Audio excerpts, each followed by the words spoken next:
marathon, not a sprint. This thing can take time, right? You can jump into AI today, cybersecurity, blockchain. You can decide to become a sportsman. I think Lionel Messi has a quote that says, "It took me 18 years to be an overnight success." It's not easy. Usain Bolt said he used to run how many? He practices for 9 months to come and run 9 seconds 4 times a year. Just like he has to run those 9.5 seconds at the Olympic finals. So it may look like a 100-meter sprint in 10 seconds, but it takes 10 months to train. So this journey of, I want to start AI today, I want to start a business, I want to jackpot, I want to do this, I want to do that, it's going to take time. If you come with it with a get-rich-quick scheme mindset, that if I start today, by the next 3 months, you'll get frustrated. Now, while I say you can accelerate your growth, where you're getting to, how you want to get there, what you want to learn, have that mindset that this is going to be a long journey. Consistent progress is better than just trying to, it's not a sprint. And they say this every time. They says, consistency will beat intensity every single time. And that's one of the problems I have. I'm a very intense person. I can jump on something and I will read it, I will not sleep. I'm not a very consistent person. I've tried to adjust and adapt, and I've been a bit lucky in my life. But consistency, like they say, a journey of 1,000 miles starts with a step. You take that step. Just 1% improvement every day. If you do 1% improvement every day, you get to 100% in 100 days. Let me just say mathematically, right? Next slide. Okay, this is where it starts getting a little bit mind-bending. Done is better than perfect. And people will tell you that perfection is the enemy of progress.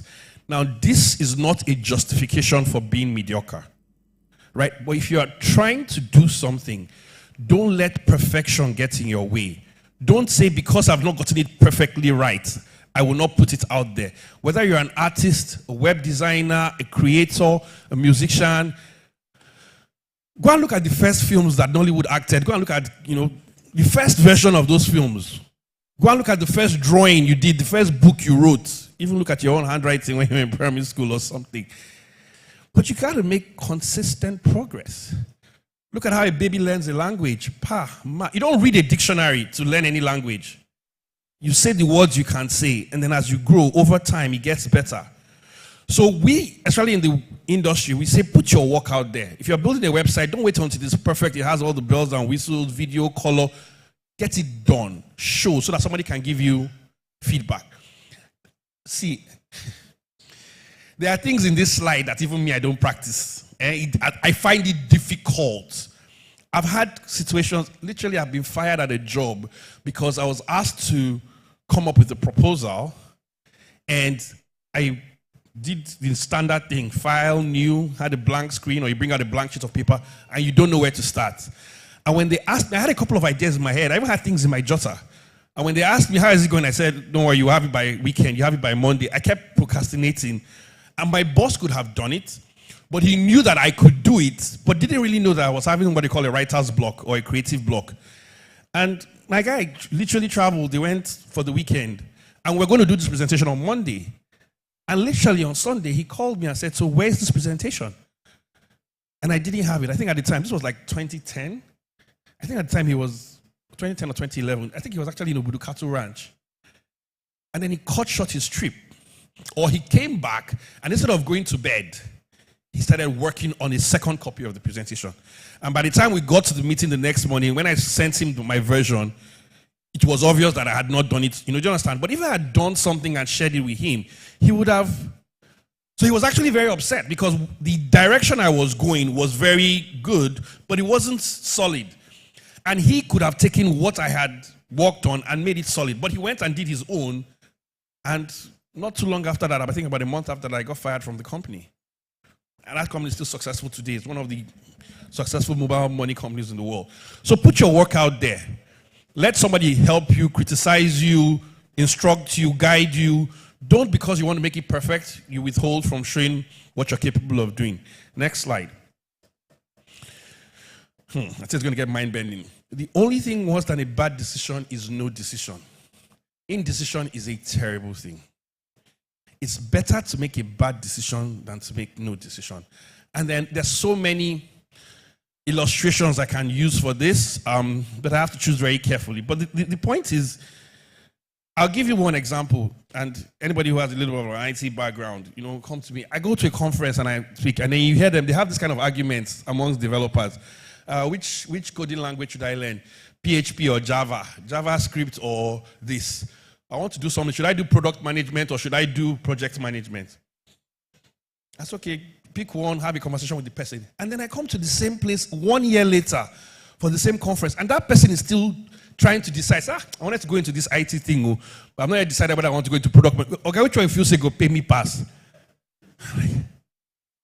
Okay, you want to go somewhere. There are two roads, left or right. And you know that the journey from where you are to your destination is about maybe 3 kilometers. But you're not sure where the destination is, and you have a left and a right turn. So you now stay at the junction forever. Okay, go right. If you walk out 3 kilometers, you see bush. You walk out, come back. You go left. You go reach your destination. So not making a decision is worse than making a bad decision. Being indecisive.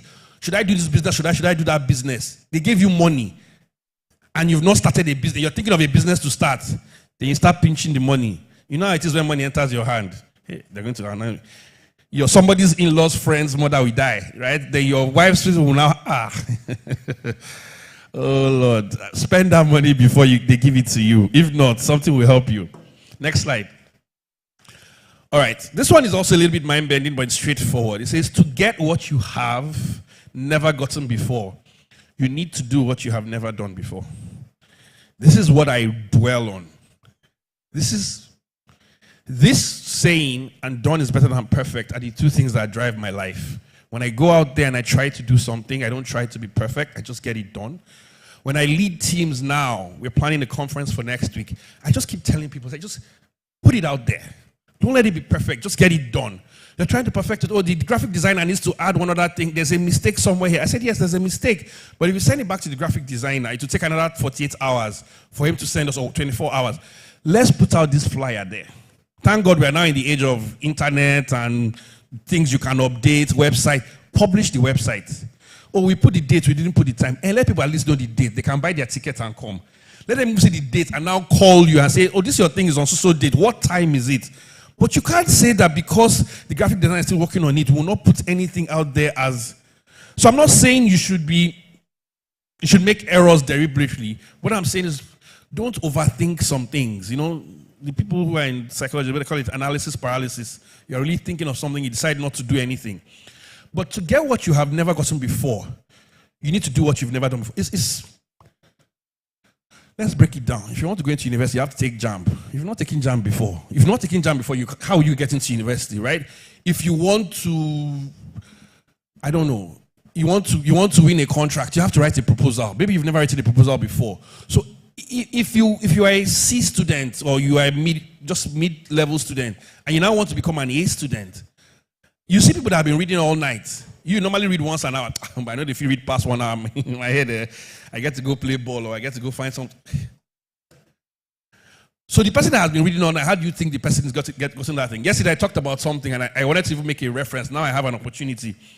So I work in technology, I work with communities, work with clubs, work with people, work at events, and then somebody comes and is volunteering with us.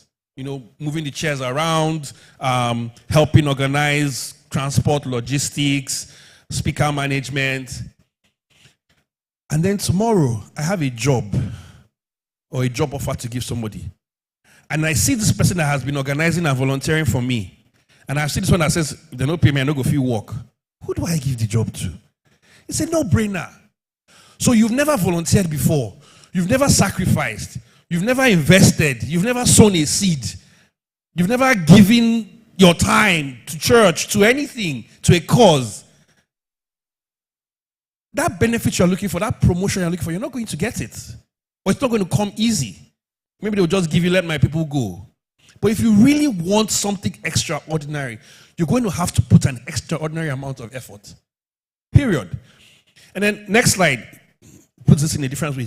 If you do what you've never done before, you'll likely get what you've never gotten before. If you take, sometimes I reflect on my own life and look at some step changes in my earnings, my job, my outlook to life, some connections I've made, some people that are now my friends, some places I connect with. Sometimes I had to do something that I've never done before. And then the outcome would now be like say I don't do this thing, I know if I get that thing.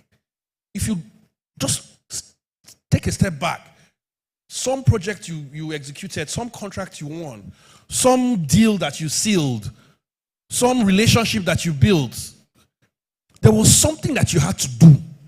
That if you really look, say, I just took a chance. I just say, I just do it. If not be something I feel like do, but I just went ahead and I did it. So if you do what you have never done before, you likely get what you have never gotten before. And then there's a negative aspect to this. So if you used to read and pass your exam, one day you say, I beg, I no go read again. I did normally pass. If you feel it's not my business. Or if you walk into a supermarket and then you go and collect iPhone, usually you pay and you walk outside. This time I just said, today I no go pay, I got just whatever happens to you is your problem. Next slide. No, one like. So one day or day one, you decide. This is all about procrastination. You can start now. Or you can decide later on I go do them. So this one I got it from there was a company that used to be called, I think, One Day, right? I think later on they changed the company name to Day One, right? So they said, one day or day one, you are the one that makes that decision. You can start now. You can start learning to program now. You can start that AI course on your phone. Yes, it is better on a laptop and it's great on a big screen if you have internet. And if you have internet at home or when you get fiber or when you start working in an office where there's free internet, I agree. Or when you get abroad and there's no more pothole, there's no NEPA, or there's unlimited data, or you get a new phone, your phone is cracked, screen is cracked right now, you can decide to postpone your prosperity. Or you can decide to take a chance right now and get started, starting from where you are with exactly what you have. So those are my 10 tips. I actually think they are 9. I'm not sure. I have to check. For you to sort of like elevate your career. And I try to always get people to understand that it's not about, I can come here and start blowing big technical grammar. I can tell you all the things that I have done or I've seen people do. I see people ahead of me. And when I look at some of the things, their stories, their biographies, their blog posts, their announcements, I realize that there's nothing extraordinary these guys have done.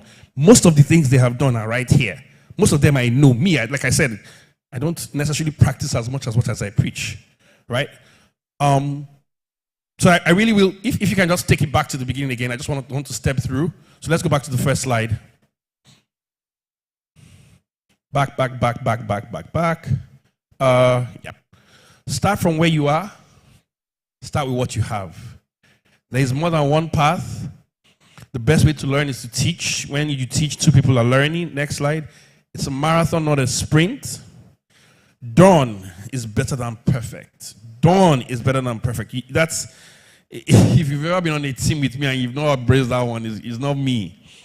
The only thing worse than a bad decision is no decision. Please try to be decisive. Make a decision. To get what you have never gotten before, you need to do what you have never done before. If you do what you have never done before, you will likely get what you have never gotten before, both positive and negative. And then one day or day one, you decide. Okay, thank you. Let's go to the next slide and just quickly talk a little bit about prompting essentials. So yesterday we talked about prompts, AI, innovation. I told you a couple of things about how I think of innovation. For those that were not here yesterday, I'll do a very quick primer. I talked about innovation being the ability to make something better, and talked about when you think of innovation, avoid defining innovation by saying it's an innovative way of doing innovative things and thinking innovatively. That always confuses people. That's how I used to define innovation. But I gave a couple of examples, and my classical example that I think everybody usually relates with is the company called MoneyPoint.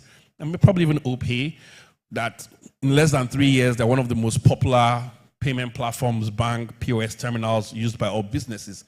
And they looked at the very simple frustration that businesses have. You walk into a place, you buy something, you can't leave the shop because they're waiting for madam to get the alert and confirm, or guy to get the alert and confirm, and you're stuck in the shop.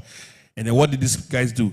After thinking through the problem in a number of ways, they decided to move that SMS alert and put it right there on the POS. So when you make a payment, it just goes beam, the POS prints out the receipt, and you can walk away. So they've made the checkout process faster, made it simpler, made it easier, made it more convenient. So when I think of innovation, I do the differentiation between invention. Invention is when you bring out something new, something that didn't exist before. People invented a steam engine. So right now you have the Tesla electric car. It's an innovation of what was invented before. Cars are not new, but electric cars that are, are kind of new. So making something better, making something easier. I related between ice water and pure water. Sometimes it makes things cheaper. Pure water is cheaper than bottled water, but it's safer, at least we believe, than the old one of ice water that they used to tie in nylon bags and just hawk on the streets. And then I talked about being savvy with the tools of today, right? All of us here, I said we all have more than enough skills to be tech savvy or to be techie. And sometimes we don't appreciate how much we are capable of doing, or sometimes we don't realize how far we've gone. Nobody was taught how to use WhatsApp. We didn't go for WhatsApp training. But today you can send messages, send voice notes, download, send PDF, swipe. There are a lot of things you can do. I don't know how many people know that there's actually even AI inside WhatsApp. You can do at Meta AI and to give you answers. So why am I here now? The people that will have, hey, I just got free hotel and free trip. See people here that could have done this session. All right. But generally with the tools we have today, and it's important to understand what these tools are, how fast they are progressing, how this is going to affect jobs, innovation, the future, what is expected of you. Honestly, on my team, there's a small company I was running on the side. We used to build what we call MVPs, minimum viable products. So when you want to build a new product and you want an idea, you want to see how it looks like. I actually had a company with about 4 or 5 4 or 5 team members, developers and product managers.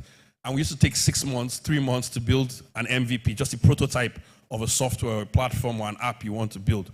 We had to shut down that company because these days, that entire 6-month job can be done by AI in 30 seconds or 1 minute.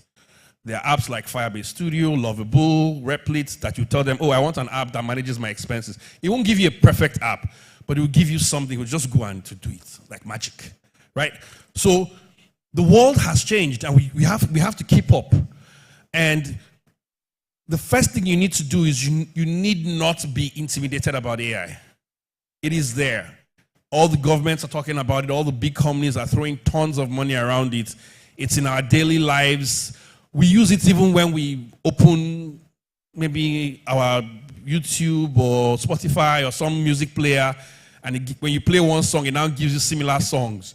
You go to buy something online. When you finish buying online, you say people who bought this, bought that. So you have recommendation systems. There are lots of things that are in that whole AI space. So you may not consciously know that you're using AI.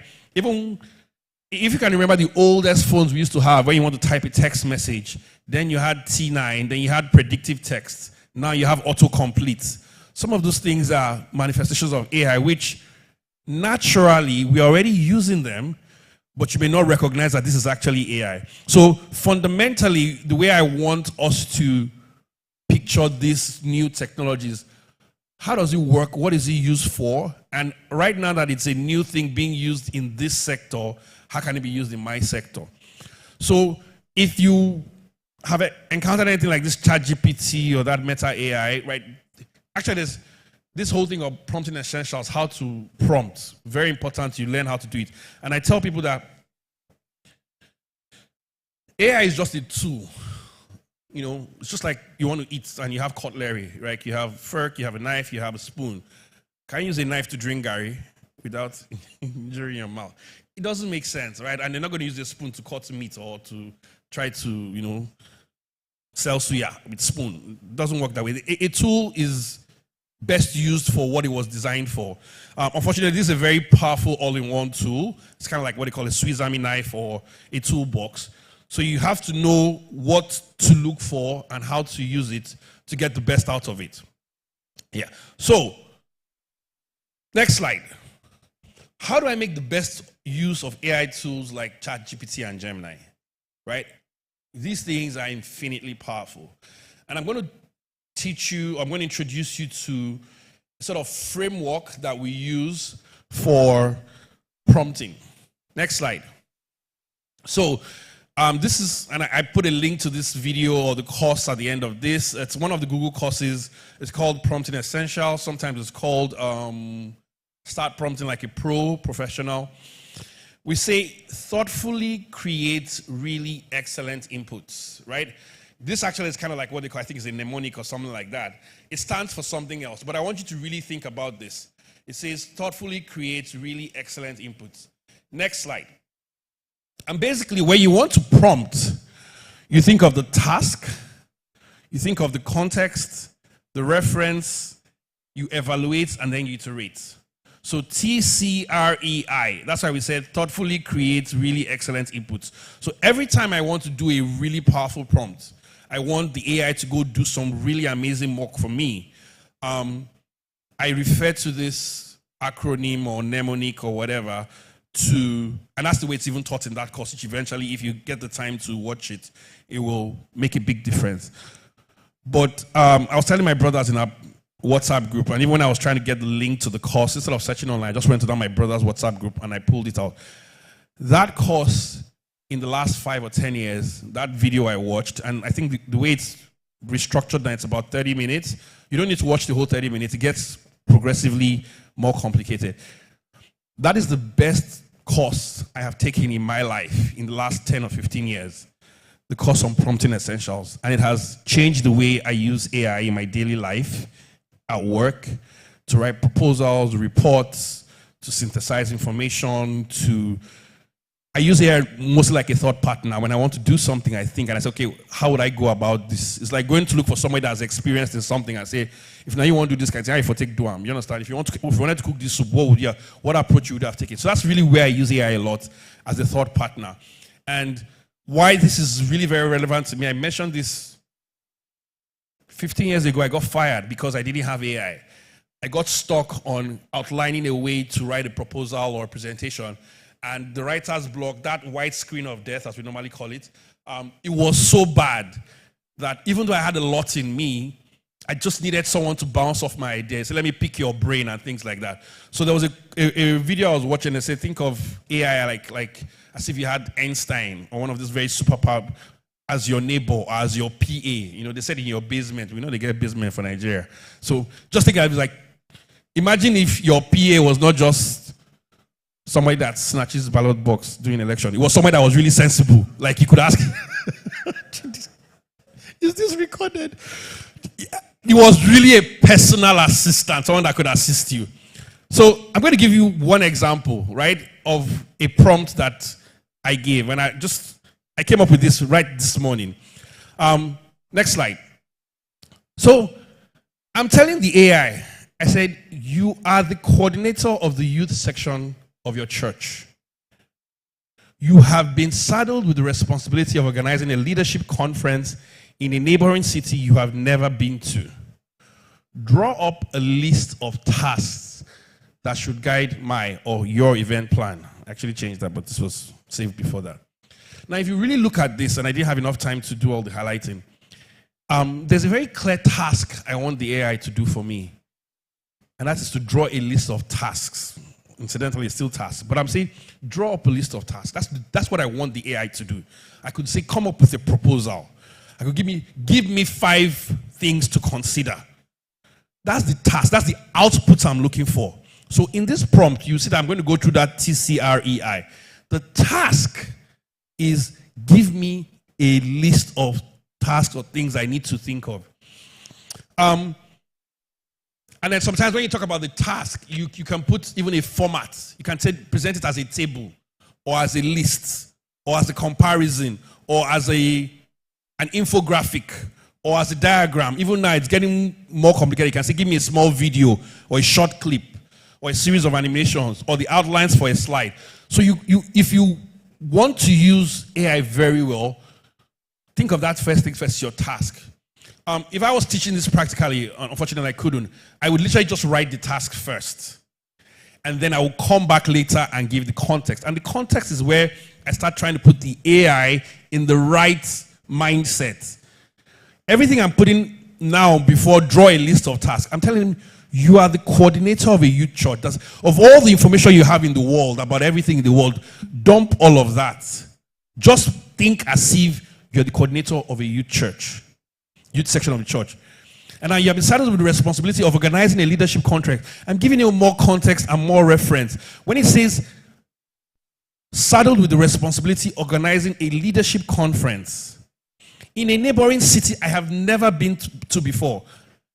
And this can be a real life situation. You could be working in a company and say, go and do an offsite, a team bonding, go and do a marketing campaign, experiential. And somebody just threw the task at you and say, oh yeah, we are going to go and do outreach in Bielsa. Come up with a plan. Do you know how daunting that is? That's not easy. Never easy. Whether it's just, even if it's to do party, even if you're an event manager, it's sometimes you can't think of everything, you can't remember everything, right? So,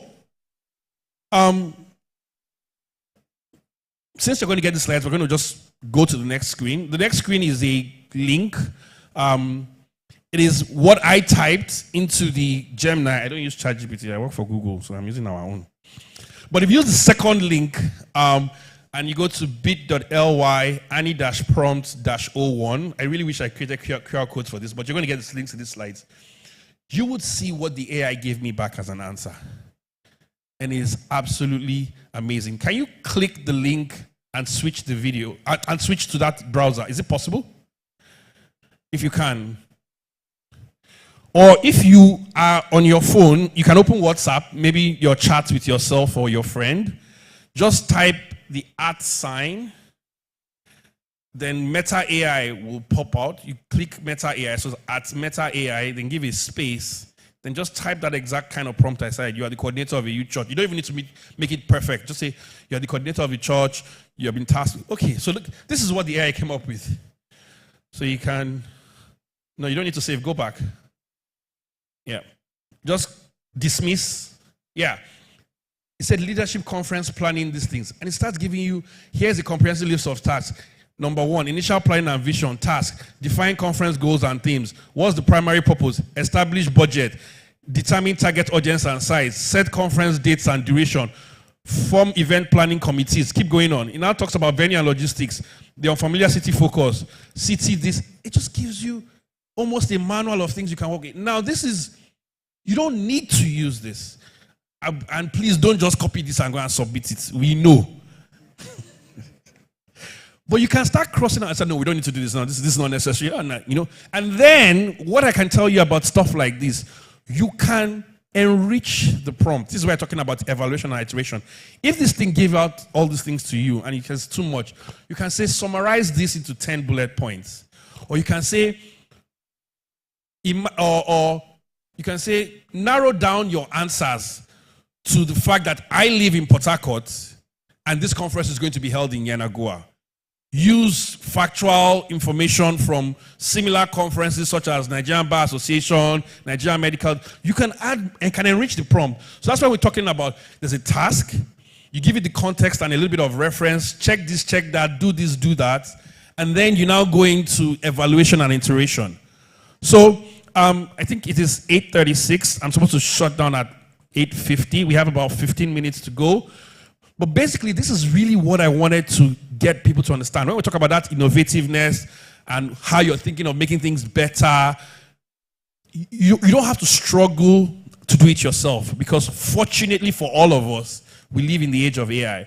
And this tool that is threatening to take our jobs, threatening to take people out of work, people have all sorts of doomsday stories about it, which are quite founded in reality and in truth. But there are people that are working on as hard as this to keep it safe. It's like nuclear power. If we remember nuclear power from 50, 60 years ago, Hiroshima, Nagasaki, bombing of Japan, but now we're harnessing nuclear power in different ways. There's still the whole Iran and all these kind of issues, but we started using nuclear power for plants. And one of the things that scares me the most, and I say this even though I'm an employee, private companies have started using nuclear power for their data centers because of AI. Because AI demands a huge amount of power, the data centers, the processing power, but you're not even seeing them using nuclear power in companies. These are the kind of things that were unheard of before. But to show you how far the technology has gone, how fast the world is moving, that unfortunately you cannot ignore this thing. It's already part and parcel of our lives. Next slide. So I'll share some useful resources there in this link. So one of them is Start Writing Prompts Like a Pro. It's a course. The course was originally on Coursera. It was designed by Google, a few of my colleagues. I'm actually on the team of the person, Timothy Jordan, who leads the course. But it's been condensed into this Start Writing Prompts Like a Pro. So when you get the slides or when you follow that link and you click this, it's just going to open the video. I think it's 29 minutes, 27 seconds. Just try and watch it. If you don't get it right the first time, if it doesn't make complete meaning to you, trust me, like I said, when you start prompting and you start practicing the things they practice in that course, it will be useful to you. The second one is the new platform that Google just launched, I think about 2 weeks ago. It's called Google Skills or skills.google. If you type skills.google, Google Skills is now using AI and YouTube to deliver learning to you in a personal way. It's just that you say, I want to learn this. You just type that in search. And instead of just searching the whole world, it kind of tries to find articles and videos and curates them into kind of like a lesson plan, like watch this, watch this, watch that. So if you want to say, I want to learn about water welding, I want to learn how to be a sustainable energy expert, it kind of looks all over the internet and curates those things for you. And then finally, Google Career Certificate. So the Google Career Certificate was designed to make people job ready. It was really for people who wanted to do a career change or people who didn't go to school. It's kind of like a 6-month certification boot camp. And you know, there's so many 6-month programs all over the world. So Google tried to step in and create something standard for those who don't have, it's almost like a city and guilds or stuff like that. Just job-ready training. I think there are courses on project management, data analysis, IT support specialist, maybe something on cybersecurity. So there are hubs and innovation centers, even here in Port Harcourt, Serendipity, I can't remember all the names are off my head, that kind of run these things. We also have the program we call the Google Developer Groups. The couple of them I know that are running around. These career certificates, you can take them online. Sometimes they say it's free or you can do it, get the knowledge, and you need to pay a little amount to get the certificates. There's usually a lot of scholarships that are also going around. Google from time to time through different institutions will give out vouchers and scholarships or things like that. I'll try and see if I can get a bunch of certificate vouchers and just send it to the church through Mr. Ejike, so that if you're taking the course and it's asking you to pay a $49 fee, you can just use the voucher code that will get. I can't make that promise, but I'll work very hard to get that. And like I said, on this slide deck, I'm going to add more things or another page with more resources. All these are just clickable. I could have, once you get this deck, or once you get the link, which I shared, I even have a PDF which can easily be shared and you can click from the PDF. You would see these useful resources. I really hope this has been very useful. The other thing I wanted to talk about, and if you're in the IT direction or if you're thinking of IT, there are about 3 or 4 careers I really would say people should not sleep on. The first one of them is artificial intelligence in general. Whatever you're doing in AI research, AI safety, AI ethics. So artificial intelligence. The second one is cybersecurity. We're going online so much. Passwords, pins, phishing, hacking. So anything cybersecurity, if you're thinking of a career of today or a career of the future, cybersecurity is going to be there. We are so screwed online, like all our data, all our information, we have to learn how to be safe online. So the people that work in banks, companies, government, keeping us safe, keeping attackers, keeping bad actors off the internet, that's kind of what the whole cybersecurity discipline is about. That's a very future-proof career, and I think it's a career that will be there at least for another 20, 25 years, making top dollar in earnings. And the final one I would say is the creator economy. Entertainment, you know, people are making money on TikTok, skits, comedies, music, documentaries, broadcasting, video. You literally can just turn your phone and be a DJ in your house and be playing music or singing, and you can become a superstar. You can get discovered. So the creator economy, when it comes to things like music, everything is content. A lot of you are creating content and putting on your WhatsApp, like I did just now, and earning zero money from it. You can put that on maybe your TikTok or your Reels. You can become an influencer. You can become a brand representative and other things like that. So AI, cybersecurity, and the creator economy are three areas where I feel, depending on your level of technical depth, you can key in to this new digital economy. It's economy driven by innovation and knowledge. And make sure you have really good AI skills all through your journey, because it will take you very far if you really know how to get these LLMs or chatbots or ChatGPT things to work side by side you and really improve the quality of what you do. The last thing I would say, and thank God I remember this and I had a little time. If you ever get into a chatbot like ChatGPT, right, or Gemini, and you're writing a prompt, and you're even trying to follow that task, context, reference, evaluate, iterate, if you get stuck, you can cheat. You can say, you are an excellent prompt writer. Given the thoughts I have listed below, give me an excellent prompt that would give me the result I'm looking for. Then ChatGPT will take all your rough work and design a really good prompt and give back to you. Then you take that prompt that it gave you and you give it back to ChatGPT to give you the answer you're looking for. I think that's one of the greatest hacks you can ever do. Thank God I didn't forget. I'll put it in the useful resources at the end. But that prompt, what do we call that thing in programming? What's wrong with me this morning? Recursiveness. You're giving it the same. Yeah, it's a very strong concept in IT. But if you don't know how to write a good prompt, write your prompt and tell ChatGPT, I was writing a prompt to do X, Y, Z, and I don't think this is a very good prompt. Give me a prompt that can give me a really good answer. And then it won't answer you. It will give you back a prompt. And that prompt might be like 2 or 3 pages long. And that's fine. Copy that prompt, put it back into the context window, press run, and you get the kind of answer or output that you'll be very proud of. Thank you very much, and have a good rest of your day.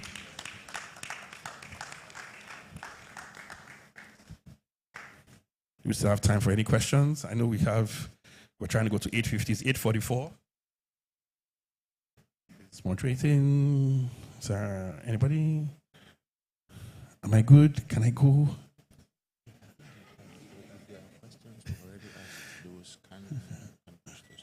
All right, no problem. Thank you very much.